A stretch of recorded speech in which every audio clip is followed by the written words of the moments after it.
Would you look at that? Seems our little human has finally decided to join the world of the living again.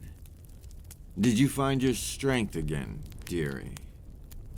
It must have been quite an eventful night for you, after all. Tell me, does your leg still feel sore? Surely it must hurt. Or perhaps you're more concerned with your neck?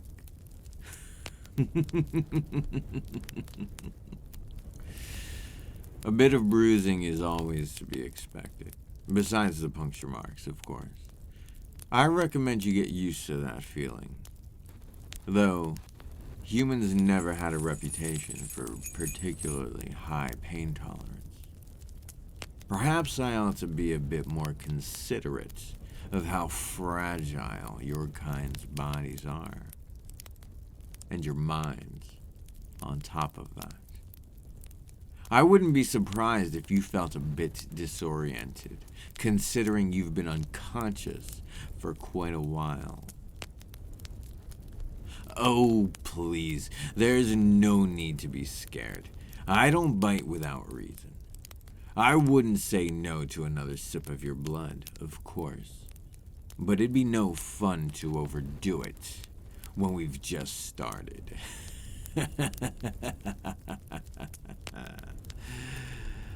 I'd rather save some of the anticipation, the excitement. Don't you agree that there's a certain magic having to wait? It makes the experience so much more enjoyable.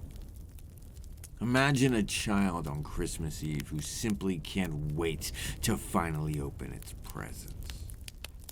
All the wrapping paper, colorful bows, the warm lights, as tempting as it may be to tear the paper off right then and there, it's much more rewarding to wait for the right time. Much the same is true for me right now. Except unlike some children, I'd hate to break my new toy so soon. After all, I consider you to be a rare gem, dearie. Not only did you find your way onto my territory, into my trap, you also taste heavenly. The delicate flavors complement each other so perfectly, like an expensive wine. I'd consider it a sin to waste even a drop of your blood, let alone your life. Trust me, you have no idea how delicious you taste to me. After I've had to feed on animals for such a long time. It must have been close to 100 years since I had a mouthful of blood as rich and flavorful as your own. Most likely you think I'm some ruthless monster who lusts for death and destruction. Surely you must question why I don't just give up on these woods altogether and go hunting somewhere I can hope to come across humans to feed on. You mortals are pragmatic like that. Quick to act, quick to judge. But often, you fail to see the broader picture. I certainly don't seek your approval, little human. But if I expect you to behave and comply with my rules, I'd at least like to make an attempt to show you my perspective. Why I live the way I do. I've been isolated here for such a long amount of time. I have little knowledge about the state of the world out there. As much as I would like to believe that peace has finally been established between vampires and humans, your reaction upon realizing what I am tells me all I need to know. I've been on both sides of the war. I know of the injustice and the cruelty out there. Believe me, dear, it's not just vampires who can commit horrific acts. It's all of us. I've denied you my life story before, when it was clear you were merely trying to manipulate me. But there is a time and a place for reminiscing, and I believe it'll help you understand that I am no monster. Perhaps it'll ease your nerves a bit to know about your captor. Make you less prone to rash decisions and disobedience. If I'm not mistaken, I've mentioned my mother to you before, haven't I? It was just me and her back then, when I was still human. I mean, an innocent child. We lived in a small house near the edge of the village, close by a little stream. We didn't own much, but we were a family, and the rich garden my mother tended to on the daily always put enough food on our plates. And I spent my days climbing trees and chasing small animals. It was the only time in my life I've ever felt truly content. Even now, after I've lived for so many years, the carnal pleasure of drinking someone's warm, velvety blood doesn't come anywhere close to the joy I felt simply smelling the flowers or tasting the first sweet fruits of the season. My mother was a wise woman. She always knew just what to do. The townsfolk respected her knowledge of the healing powers of all sorts of herbs. The ones who couldn't afford to call for a doctor often came to us, with whatever ailments were plaguing them. More often than not, my mother was able to help. You'd think someone as kind and generous as her would surely earn the favor and gratitude of their peers. But you see, her wisdom came to be her downfall. And mine, by extension. A famine came around. Man and animals alike had to go hungry for weeks on end. In dire times, people tend to turn towards superstition. The townsfolk suspected witchcraft. And who else would the blame fall upon other than the one who possesses expertise in medicine? They accused my mother of cursing their fields and spoiling their crops. So they killed her, dragged her out of our house, onto the streets, and ended her life right before my eyes. And all I did was hide. Even then, as a child, I felt like a coward. I've blamed myself for her death for a long time. Told myself if I couldn't have saved her, I at least should have died that day as well. But obviously, it never came to that. For better or for worse, I haven't yet decided. With my mother gone, all that was left for me was to run. So I ran. As far as my legs would carry me. I didn't know where I was going. I just wanted to put as much distance as possible between myself and the horrors I'd seen that day. I left behind her body, the home I grew up in, and along with it all the beautiful memories that had been tainted with her blood. I don't remember how long I must have traveled for, but eventually I came across a town. It was much bigger and more lively than the environment I was used to.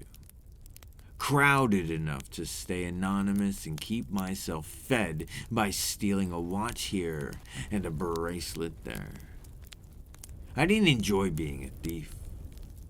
My mother had taught me better than that, but it was the only way to survive. Over time, I became more comfortable, settled into my new life. The dark alleys of the city, far away from all the crowds and noise, became my new home. For years, I was blissfully unaware of who I was sharing my home with, until it was too late.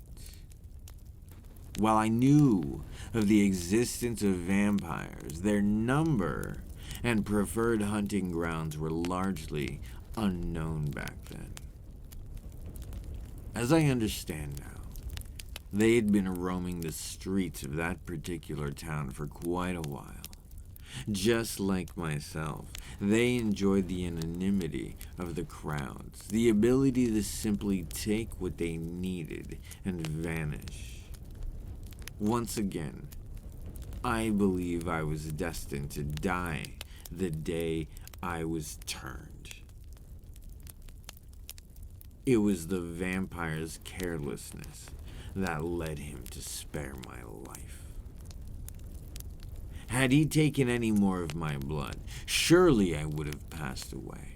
But instead, I felt a sharp pain spreading throughout my body, starting from the bite marks on my neck.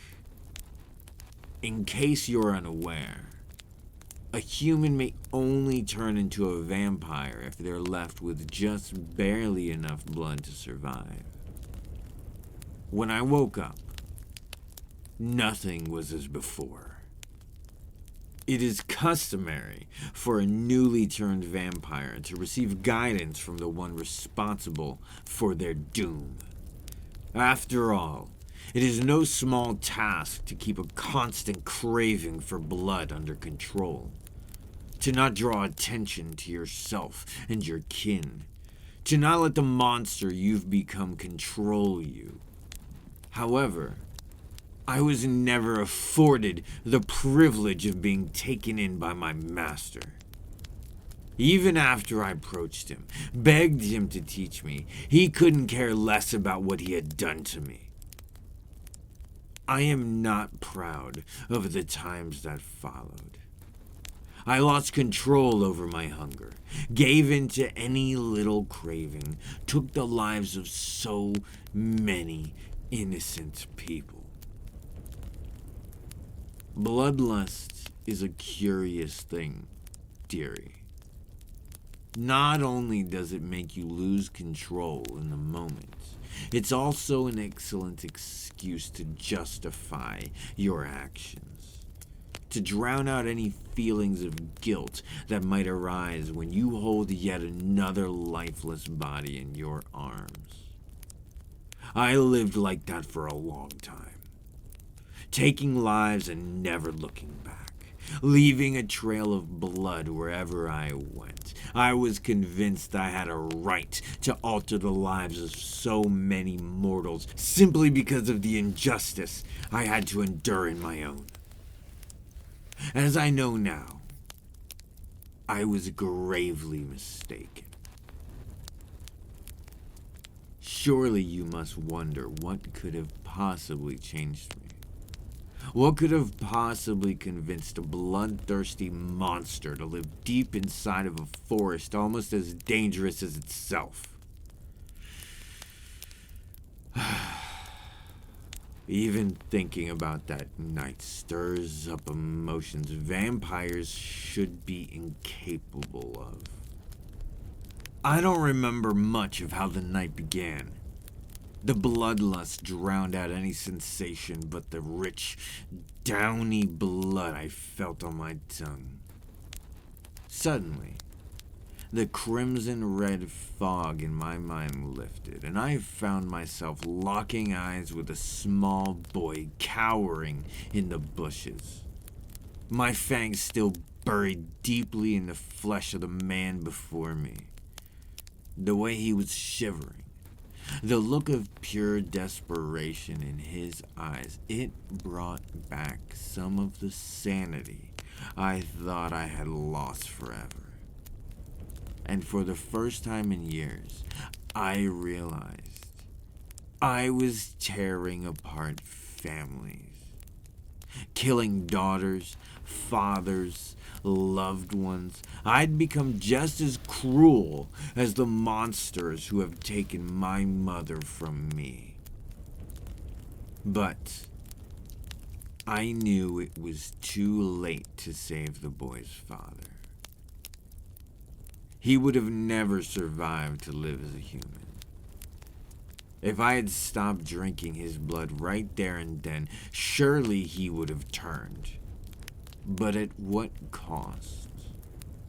Under no circumstances would I have been a suitable mentor, as I myself was barely clinging to the last bit of humanity that was still intact within me.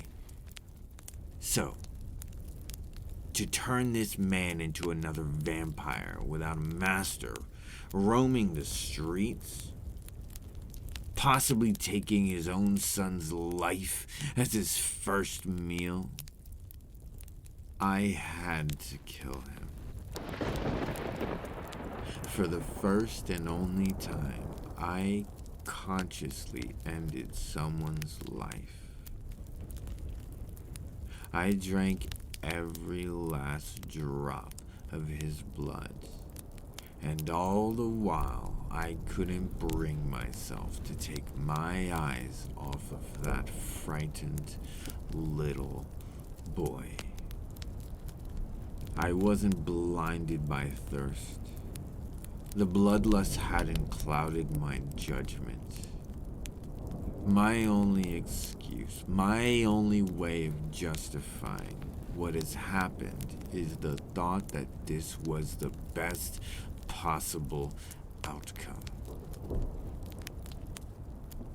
I tell myself it was for the better, for the boy's sake, for the greater good. And yet, I find myself thinking about him. I wonder what had become of him, what his life was like. I am certain he must have passed away by now, but I sincerely hope it was his old age that took him. That day, I promised myself, no, I demanded of myself to abandon my ruthless ways. And I have kept my word. I have lived deep inside this forest ever since. I feed on animals. I keep away from humanity. Until you came along, that is. You see, dearie, you've made me lose my composure. Unburied some dark traits I thought I had left behind long ago. But now that I've had a taste, I can't just let you leave. I can feel my cravings re-emerging from deep within. This curse has long buried its roots further into my soul than I thought. Until I find a way to deal with it once and for all, you'll be my way of keeping it under control. Whether you like it or not. Oh dear, you're mistaken. I never said I'd refrain from hurting a human ever again. All I promised is that I wouldn't take away a beloved family member. You, however, you decided to wander into my territory, And if I don't keep you here, surely you will die by the hands of a creature within these woods. You see, I'm not taking you away from anyone. You were the one who's done this to yourself. Oh, but there's no need to worry. You may be mine now, but I do intend on treating you with the bare minimum of dignity a sentient being deserves. Fortunately for you, that means I won't take your blood again today. I will return shortly. I do believe I hear something struggling in one of my traps. Let's hope it's not one of your friends, dearie.